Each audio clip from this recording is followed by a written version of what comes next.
मदद करते हैं, खड़े रहते हैं। और किसके लिए? हम अपने भाई बहनों के लिए।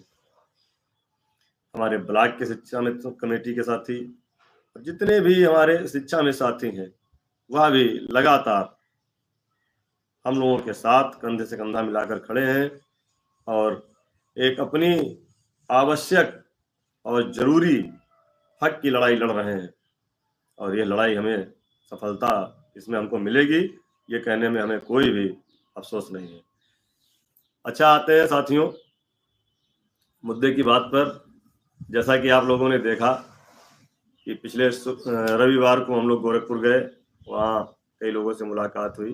फिर सोमवार मंगलवार लगातार हम लोग शासन में, सचिवालय में, निदेशालय में, संगठन के प्रांतीय अध्यक्ष आदरणीय श्री शिव कुमार शुक्ला जी, कोषाध्यक्ष बड़े भाई श्री रमेश मिश्रा जी, लखनऊ के साथी हमारे हरिनाम जी, प्रदेश मंत्री अरविंद वर्मा जी, और उन्नाव से हमारे कर्मठ जिला अध्यक्ष साथी भाई सुधाकर तिवारी जी, और लखनऊ से ही संजय यादव जी, सारे लोग 2 दिन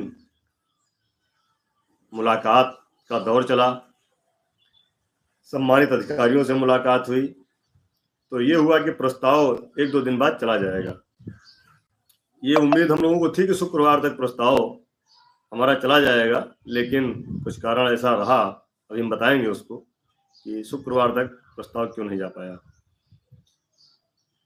बुधवार को हम लोगों ने महानिदेशक समग्र शिक्षा महोदया से मुलाकात की और प्रस्ताव के बारे में विस्तृत चर्चा भी हुई। उन्होंने कहा कि अभी एक बहुत भ्रम की स्थिति चल रही थी हमारे बीच में कि प्रस्ताव कुछ लोग आज 15 दिन पहले बताए थे कि चला गया है शासन में। उस पर भी हम लोगों ने उनसे विस्तृत चर्चा की कि सर, आप लोग तो हमसे बता रहे हैं कि अभी प्रस्ताव नहीं गया है, लेकिन कुछ लोग कहते हैं कि प्रस्ताव सोमवार को ही चला गया। तो उन्होंने कहा कि जैसा कि हमने पिछले दिनों आपको बताया था कि जब प्रस्ताव बना था पहली बार, तो उसका एक प्रारूप हमने शासन को भेजा था कि इस तरह की व्यवस्था शिक्षा मित्रों के लिए हम लोग करने की सोच रहे हैं, यदि आपकी अनुमति हो तो हम इसको आगे बढ़ाएं। तो प्रस्ताव का प्रारूप गया था, जो हम लोगों ने बताया था कि एक बार जाकर के वापस आया था। तो प्रस्ताव का प्रारूप था कि किस प्रारूप पर हम लोगों की समस्याओं का समाधान करने के लिए शासन के अधिकारी सोच रहे थे। जब प्रारूप वापस आया तो उसमें जो नमस्कार साथियों, स्वागत है आप सभी का आज किस नई वीडियो में। ये वीडियो आप सभी शिक्षा मित्र साथियों के लिए बेहद ही महत्वपूर्ण होने वाली है। साथियों, इस वीडियो के माध्यम से आप सभी को हाल ही के अंदर की एक महत्वपूर्ण सूचना, दरअसल अगर हम बात करें अस्थायीकरण को लेकर सरकार की वास्तविक जो मंशा है, उस मंशा के ऊपर रिसेंट में ही आपकी कुछ नेतृत्वकर्ताओं के द्वारा कुछ जानकारियां दी गई हैं। वो जानकारियां आगे प्रॉपर तरीके से आपको वीडियो में देंगे। सभी साथी वीडियो को पूरा देखें। चैनल को अभी तक आपने सब्सक्राइब नहीं किया है, सब्सक्राइब भी करने। अब चलते हैं अपडेट पर। पूरी क्वेश्चन मार्क लगे थे। आदरणीय अध्यक्ष जी के पास टेलीफोनिक वार्ता से बात हुई, मुझसे बात हुई, अध्यक्ष जी ने मुझे निर्देशित किया, मैं गया और जो जो समस्याएं आ रही थी अन्य राज्यों का शासनादेश लेकर के उसको उसमें बढ़वाने का काम किया। 1-2 पॉइंट हमारे भी छूट रहे थे, उनको बढ़ा करके एक नया मांग पत्र बना करके, एक चार्ट बना करके निदेशालय में दिया गया था। साथियों, दोबारा जो प्रस्ताव बना है वह अभी शासन को नहीं गया है, ये बड़ी जिम्मेदारी के साथ हम कह रहे हैं।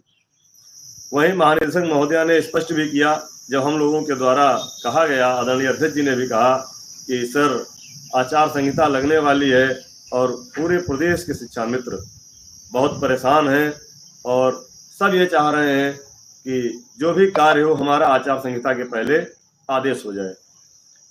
तो मैम ने भी बड़े अच्छे मन से कहा कि नहीं, इसका जो आप लोग डर रहे हैं इसको डरिए नहीं। उन्होंने कहा कि आप जब घर बनाते हैं तो घर बनाने के बाद नींव बना देते हैं, पिलर खड़े कर देते हैं। यदि मान लीजिए कोई आंधी तूफान आ गया और उसकी छत नहीं पड़ पाई तो क्या आपके पिलर खराब हो जाएंगे या आपकी नींव खराब हो जाएगी? तो डरने की बात नहीं है। आप इतना मेहनत सब लोग कर रहे हो और कार्यक्रम आपका चल रहा है, जो लिख गया है क्या वो मिट जाएगा? जो लिखा गया है, जो प्रस्ताव बन गया है, क्या वो मिट जाएगा क्या? उसको तो आगे बढ़ना ही बढ़ना है। हाँ, 2-4 दिन 10 दिन आगे पीछे हो रहा है, वो कुछ समस्या है और उन्होंने उसकी बात भी बताई, अभी हम उसको बताएंगे। फिर हमने उस दिन वीडियो में एक बात कही थी आप लोगों से कि 2018 से हम लोग प्रतीक्षा कर रहे थे, 2 जनपदों की समस्याएं हमारे संज्ञान में थी। उस समस्या को हमने स्पष्ट नहीं बताया था, डिबेट में भी नहीं बताया था। आज इसलिए उसको बताना जरूरी है क्योंकि उस पर कार्रवाई हुई भी है और अभी